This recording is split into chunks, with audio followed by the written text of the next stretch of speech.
네, 보시다시피 이렇습니다. 지금 상황이. 거기다가 이제 그 마크 매도우스 트럼프 행정부 때 전 백악관 비서실장은 지금 이 언론에서 뭐라고 인터뷰를 하고 있냐.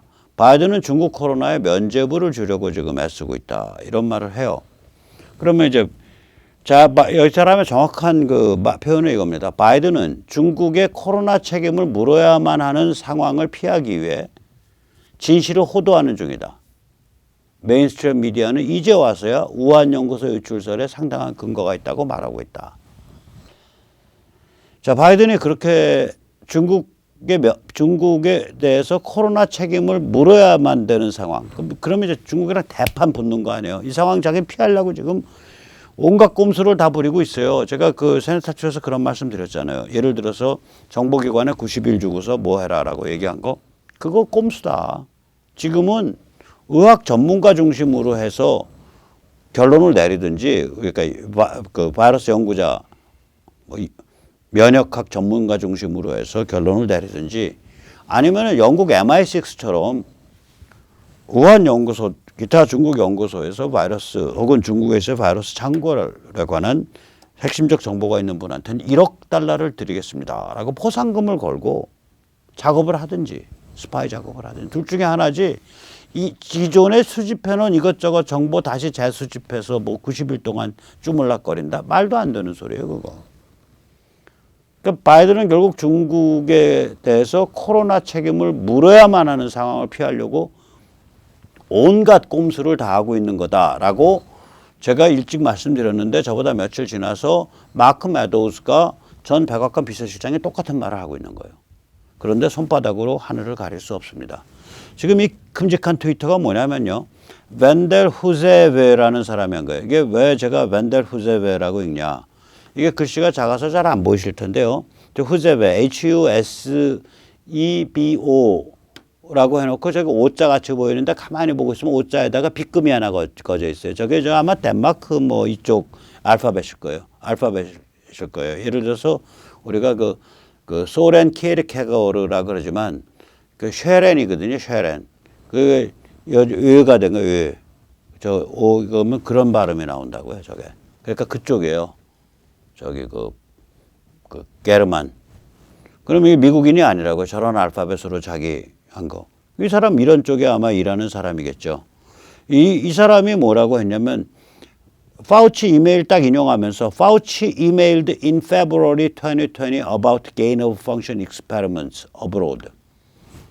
이미 2020년 2월 달에 파우치가 자기들 연구 자금과 관련된 해외에서의 GOF 연구 프로젝트, 해외라는 거는 중국에서의 GOF 연구 프로젝트에 대해서 메일에서 얘기하고 있다. 자, 이렇게 세계적으로 이제 다 들고 일어나오고 있는 거예요. 그러니 바이든이 혼자서 중국 관계 없을지 몰라요. 관계 없을지 몰라요. 손바닥으로 아무리 하늘을 가려봐도 이게 안 가려져요, 이제. 이걸 계속 눈덩이처럼 불어나갈 거라고, 이거. 그래서 이게 지금 그 상황이 굉장히 심상치 않은 지금 그 방향으로 가고 있습니다. 자, 이쯤 되니까 이제 중국이 이제 매를 맞게 되면 한두 개 맞겠어요. 이제 중국의 지금 인구 절벽에 대해서도 저거 태아 사례, 영아 사례 업보다라는 얘기가 비판이 튀어나와요. 이게 중국이 이제 일가정 일자리 정책을 오랫동안 했잖아요. 지금 이 4억 명 정도가 낙태됐을 거다라고 추정된다 그래요. 그건 자기들이 뭐라 그러냐면 중국 정부의 공식 발표가 4억 명의 출산을 예방했다. 임신 예방은 들어봤어도 출산 예방은 처음 들어보는 거거든요. 출산 예방이라는 게 뭐겠어요? 낙태죠. 그러면 이제 없는 사람들은 그냥 가서 낙태를 했겠지만, 왜냐면 애를 낳게 되면 정부에서 불이익 당하니까 뭐 직장도 날아갈 수 있고, 그러니까 그냥 가서 낙태했겠지만 조금이라도 돈을 만들 수 있는 사람들은 병원에 가서 초음파 테스트해서 첫 아이의 경우에 초음파 테스트해서 남자면은 그냥 낳고 여자면 낙태시켜버린 거예요. 여하면은. 그래서 4억 명 중에 여아의 비중이 압도적으로 높다고요. 그래서 현재 중국의 결혼 연령기, 정년기도 지났기 때문에 연령기라 그럴게요. 결혼 연령기에 3,500만 명이 남초라는 거 아니에요. 특히 가임 여성이 절대 부족하다는 거 아니에요. 그래서 미 연방 하원 의원이죠. 공화당이고 뉴저지입니다. 크리스 스미스 뭐라 그러냐. 이렇게 말합니다. 중국 공산당은 지금 낯빛이 파랗게 질려 있다. 이거 이제 영어로 표현하면 white knuckled scared라 그래요. 낯빛이 파랗게 질려 있다. 남자 4천만 명이 결혼을 못한다. 성별 감식해서 태아 여아가 살해당했기 때문이다. 이제 인구 절벽이 왔다. 고령화가 무섭게 가속되고 있다. 앞으로 노령층을 어떻게 먹여 살릴 것인가. 이 같은 무지막지한 짓은 인류 역사에서 일어난 적이 없다. 정부 주도로 정부의 거의 반강제에 의해서 4억 명이 낙태를 했다 이거예요. 4억 명이. 이게 정상이냐 이거예요. 그래서 이게 이제 이런 게 다 다시 불거져 나오는 거예요. 근데 우리가 이거 보면서 이게 우리도 남의 일 아니죠. 왜냐면 한국은 이 정도 낙태는 아니었다고 하더라도 우리도 인구 절벽에 와 있잖아요. 그리고 우리도 어저께 말씀드렸듯이 삶에 대한 피로도가 쌓여 있어요. 특히 전교조 교육 때문에 그래요. 그러니까 이 삶을 총체적으로 긍정적으로 보게 하는 이런 담론이 사회를 이렇게 감싸고 있어야 되는데 전부 독이 올라서 내 아파트 평수가 네 거보다 한 평 작아 한 평 많아. 내 자동차 모델이 네 거보다 한 해 신식이야 한 해 구식이야. 내 통장에 찍힌 돈이 얼마야. 우리 아이가 어디까지 학벌에 올라갔어. 어떻게 스펙 관리해야 돼. 이것만 머릿속에 있는 거예요. 모든 사람이 좌파든 우파든 잘 살든 못 살든. 그러니까 삶에 대해서 낙천적으로 생각하면서 뭐 애 둘, 셋, 넷 낳고 저는 셋 낳습니다. 제가 키운 게 아니어서 항상 뭐 아내한테 고맙게 생각해야 되지만 아무튼 간에 이렇게 낙천적으로 생각하면서 산다는 게 그렇게 보대끼면서 웃어가면서 싸워가면서 슬퍼하면서 분발하면서 또 좌절하면서 그러고서 하나의 그 여행의 코스를 달리는 거야. 이런 어떤 삶에 대한 긍정적 낙천성을 근본적 믿음, 총체적인 예스, 토탈 예스. 이것을 우리 사회가 배척해오고 배관시해오는데 1등 공신이 전교조예요. 그렇게 몇십 년 해왔다고요. 그러니까 사람들이 그 동만 바짝 올라가지고 남 시기 질투하고 남이랑 비교하고 이거밖에 안 하니까 그러면 이제 삶에 대한 피로도가 쌓여요. 그럼 출산율 떨어진다고요. 살기가 싫은 거죠. 살기가 싫은 거예요. 기본적으로. 자살률 높아지고. 살기가 싫은 거예요. 자, 어쨌거나 이게 이제 중국은 이 업보가 우리보다 훨씬 빨리 훨씬 더 많은 문제점을 갖고 있는 상태에서 급속하게 닥치고 있는 거예요. 자, 이제 천안문이죠. 오늘 천안문 6월 4일 오늘 밤에 천안문 이제 42주기인데 지금 집회 금지 상태여가지고 아마 큰 집회는 못 열릴 거예요. 좀 상황 두고 봐야 되겠는데 저는 큰 집회 못 열렸다 그래서 홍콩 사람들이 다 주저앉았다 그렇게 생각 절대 안 합니다. 불타오릅니다. 코로나 되고 다시 미국이나 세계가 좀 정상화되면 홍콩 다시 불타오릅니다. 불타오를 수밖에 없습니다. 자, 이런 상황인데 아까도 말씀드렸지만 이제 쟤들은 빠져나갈 길이 없는 거예요. 이제 바이든 민주당 저쪽 진영 애들은 빠져나갈 길이 없어요. 그러니까 계속해서 그냥 이 깨자점 이런 애들이랑 결합해가지고 아주 사회를 망가뜨리는 폐악질로 계속 더 강화돼 나가요. 그 이제 사례가 이런 건데요. 좀 이상하게 생겼죠? 사람이 특이하죠? 아마 느낌은 머리 깎은 거, 그 다음에 옷 입은 스타일 보면은, 동성애자 같죠? 여기 팔찌 낀 거. 구글 다양성 전략 연구팀 팀장입니다. 아까도 말씀드렸죠. 다양성, diversity. 그 다음에 뭐 포용성, inclusion. 이런 거 굉장히 조심하셔야 돼요. 이게 쟤들이 쓰는 단어예요. 다양성, 포용성, 치유.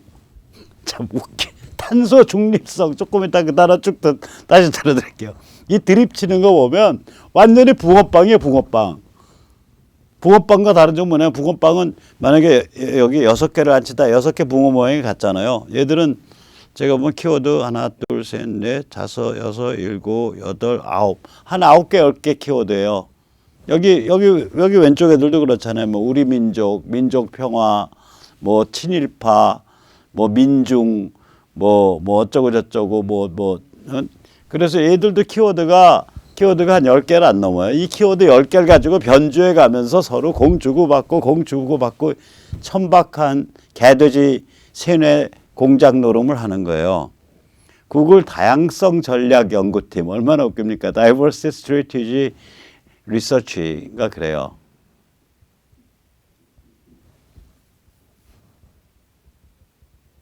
거기 팀장인데 카마오 법이라는 사람입니다.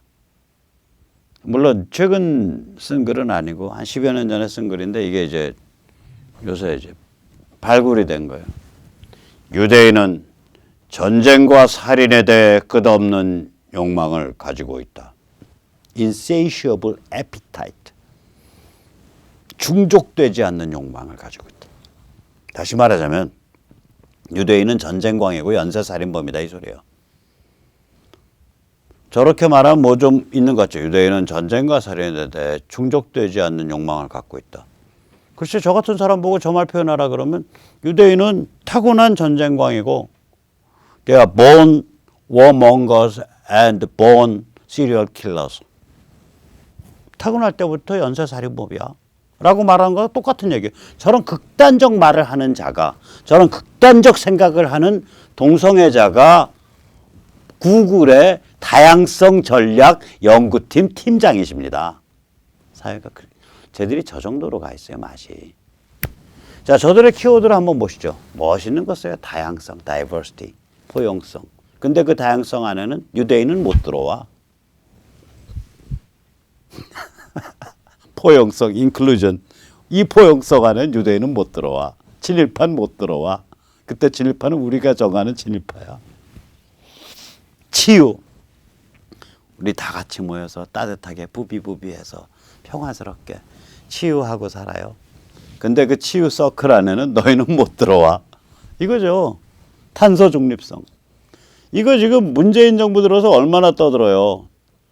카본 뉴트럴리티. 이렇게 이산화탄소 발생시키면 안 된다는 거거든.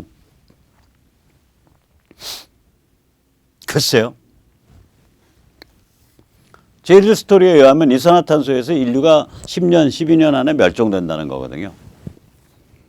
기후변화로. 그 다음에 젠더. 아까 보았잖아요. 이제 육색 젠더 안 되고 11가지 젠더. LGBTQ로도 안 되고 LGBTQ 플러스.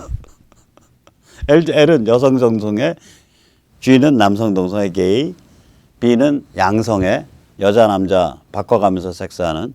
그 다음에 LGBT, T는 트랜스젠더, Q는 뭐 조금 왔다 갔다 하는 사람. 그래서 LGBTQ까지 했는데 LGBTQ도 이제 그거 가지고도 젠더가 정의가 안 돼요. 그러니까 플러스 기타 등등, LGBTQ 기타 등등. 그걸로 흑색, 갈색.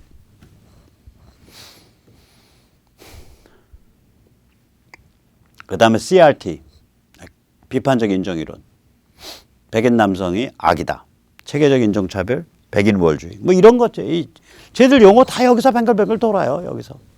한 9개, 10개 용어에서. 그 잘난 척하고 그 무수히 많은 박사학위 찍어내고 다 이거 가지고 이노름 저노름 하면서 웃기는 것들이에요.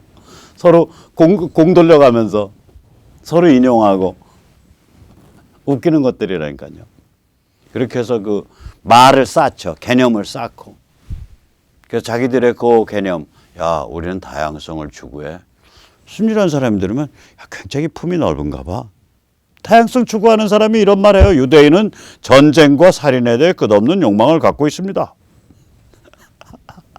이게 저들의 다양성이에요. 진입하는 죽창으로 배를 뚫어야 됩니다. 이게 저들의 포용성이에요.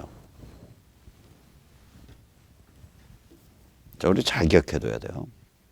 이게 그래서 정신과 문화의 싸움이라니까요. 총칼의 싸움이 아니에요. 그러니까 공권력들 좋아하지 마세요. 정신과 문화의 싸움 우리가 어떻게 하면 이길 수 있지? 어떻게 하면 정신과 문화를 만들어내는 언론, 학자, 교사를 다시 정상화시킬 수 있지? 또 그 정상화시키는 작업이 정치 권력을 정상화시키는 작업하고 어떻게 맞물릴 수 있지? 어떻게 하면 그러한 정상화 작업에 수많은 유권자들이 작동할 수 있지? 어떻게 하면 그런 수많은 유권자들과 이런 사람들이 다 나서가지고 교육과 언론과 문화를 정상화시키고 정치를 정상화시키는 작업에 돈 가진 사람들이 기여할 수 있게 만들어줄 수 있지? 이 생태계예요. 우리 지금 이 생태계에 그 기둥 하나 제대로 못 세운 거예요. 그래서 광화문에서 내가 2만 명 모았다. 다 나한테 와서 꿇어. 아니야, 내가 4만 명 모았어. 나한테 와서 꿇어. 광화문 저항 중요합니다. 그러나 광화문 저항의 곧 교육과 문화는 아닙니다. 정신과 문화가 아니에요. 그거 앰프 시끄럽게 틀었다고 해서 거기에 몇만 명 태극기 흔들었다 그래서 그게 실세고 거기 와서 다 꿇어. 때를 섬기려면요. 왜 광화문 때를 섬겨요? 더 큰 때 있네. 저기 북한 가면 2천만의 영생교 때네. 더 큰 게 있네. 중국 공산당 가면 10억 명, 14억 명이 중국 공산당 때네. 더 큰 거 있네. 미국 가면 거긴 돈도 많네. 아, 그 때를 섬기지. 때를 섬기려면. 왜 광화문 때를 섬기냐고요. 우린 때라는 데서 장점이 있는 게 아니거든요. 왜 그런 식으로 게임을 푸는지 저는 잘 모르겠어요. 뭐. 자, 그래서 아까 이제 예약을 하면 민주당 바이든은 2022년 최악 참패를 예약을 하고 있습니다. 요약을 하자면. 네 가지 요소인데요. 하나는 정책 난조예요. 아까 범죄 실험, 물가, 국경, 석유 에너지. 그 다음에 사람들이 젠더 소동 뭐 이런 것들이 사람들을 굉장히 그 빈정을 상하게 만들거든요. 왜냐하면 자기의 핵가족, 그걸 뉴클리어 패밀리라 그러는데 핵가족 제도 자체를 파고 들어오니까 그거가 무의미하거나 그게 구덕떨이라는 식으로 얘기를 해버리니까 핵가족 하는 사람들이 뉴클리어 패밀리 프라이드라고는 얘기를 잘 핵가족에 관한 자존심 얘기 안 한다고. 근데 어떻게 동성애자는 내 동성애 자존심의 달 게이 프라이드 먼스를 얘기하냐고. 웃기는 거 아니에요.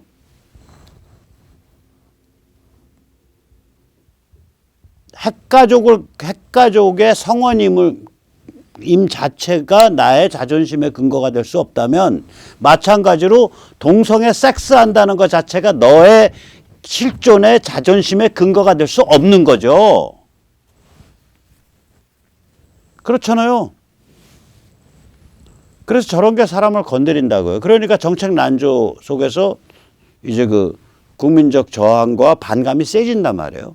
그 다음에 열정 차이가 심해요. 지금 마가 트럼프 공화당 진영과 민주당 지지자들 사이에 그 열정이 뭐 무지하게 차이 나요. 지금 옛날 트럼프 2020년 선거 때보다 열정 차이가 더 세다 그래요. 저기 여론조사에 보면. 그 다음에 세 번째가 추세.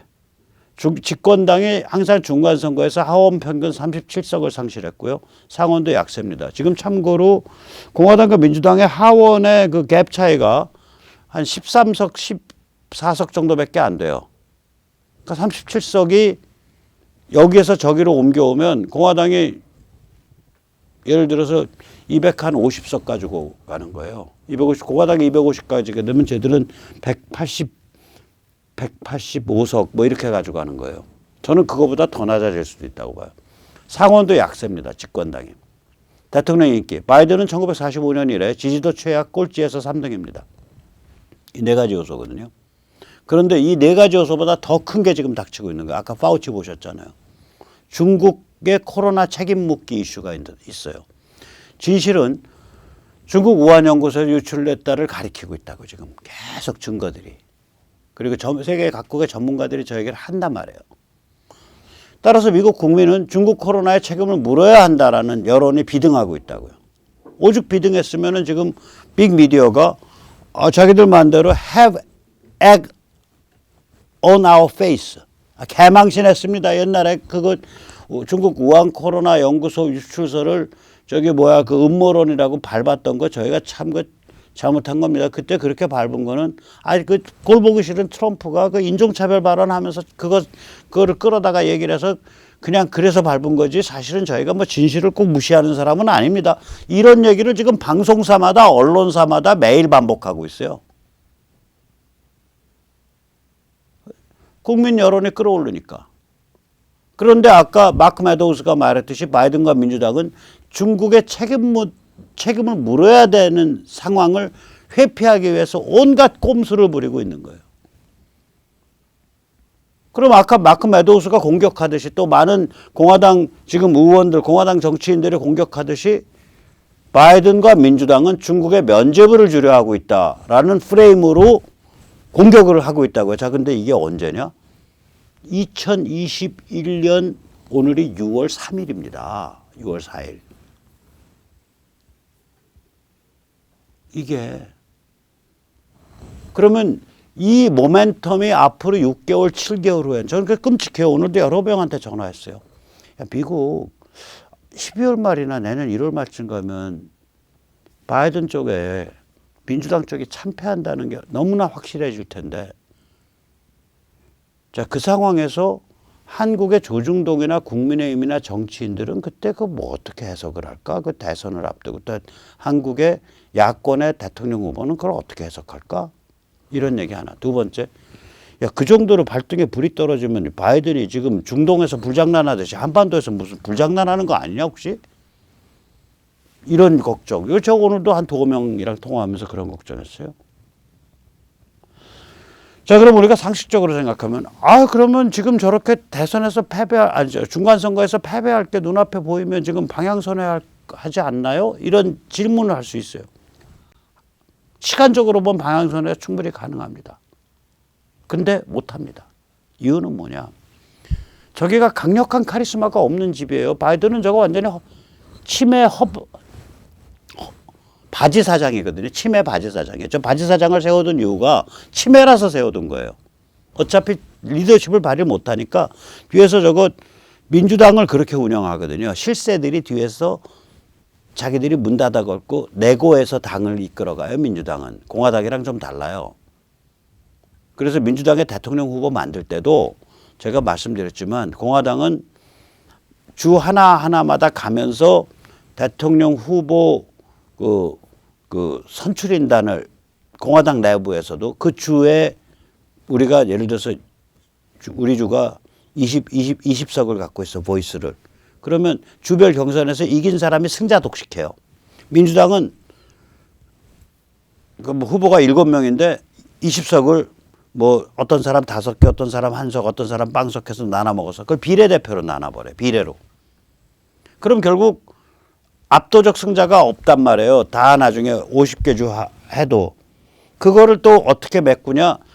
DNC, 민주당 그 전국중앙위원회가 또 표를 갖고 있어요. 그걸로 메꿔요.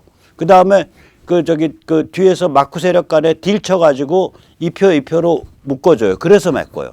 그 민주당은 굉장히 복잡해요, 사정이. 왜 복잡해지냐? 그 마크 딜이 있다고요.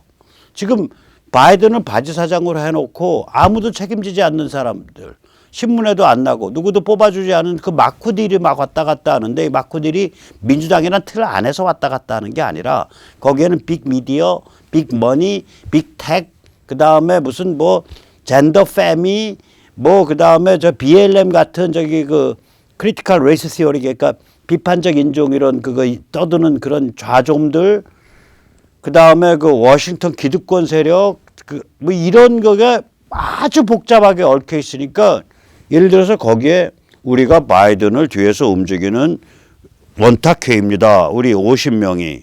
이런 거가 없다고요. 그런 게 만약에 조직이 되면 국가 반역이 되니까.